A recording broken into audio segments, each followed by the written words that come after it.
X, I can get into like this type of position. This is like a traditional position for the straight ankle lock, but I feel like times have changed. Everybody's kind of familiar with this now. Your odds of finishing the straight ankle lock from this position are really low. So what I like to do is, I like to use my offhand to control the far leg for a second while I take my inside foot out and I step on her hip bone. Don't put your foot on the ground over here.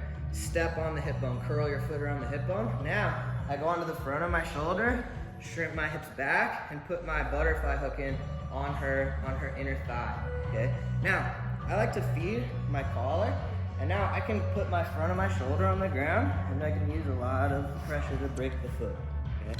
So we end up here. I'm controlling the far pant. I can even reach and start to feed my collar early if I want. I'm controlling the far pant.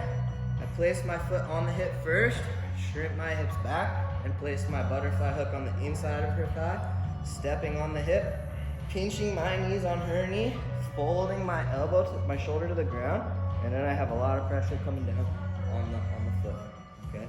If she decides to try and sit up, and she decides to try to like open my knee up, look, now it's gonna be kind of hard for me. And look, a lot of times she'll grab my collar too. So what I'm gonna do is I'm gonna use my right foot to stretch her arm out. Now I can break her grip. And now before she starts to grab my collar again, I put her hand on the outside of my knee, and then I bring my knees together, and I do all the same things. Okay? I can even like get up onto my hips, and I can start looking for belly down here. Okay? So let's show an example of like this situation, how it gets there. So I get my guard pull on Jess. I'm looking maybe for like my spider hooks, right? I pull Jess over me, switch to my single leg X, and then I start to sweep Jess. Right, so now we're right into the position of controlling the off leg. And I can even reach and feed for a second while I grab the pants again. I like to shrimp my hips back, place my foot, and start to get my butterfly hook in here. Now I want my knees up by her knees. That's how I know I'm in a good position to break the foot, okay?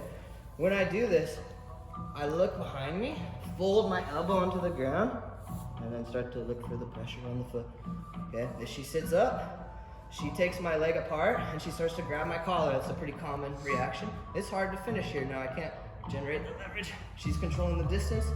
So look, I use my right foot to stretch her arm, and then I break the grip. Now before I let her go, I pinch my knee, I pull my knee back, and now I grab the pants right by the knee. Pinch my knee. Okay. And then you can also do it belly down version, because she can turn that way too, right? So if she goes that way, then you just keep turning, and then she'll be stuck. But you do have to get ready to like lower your hips as they turn. So like if we're here, yeah.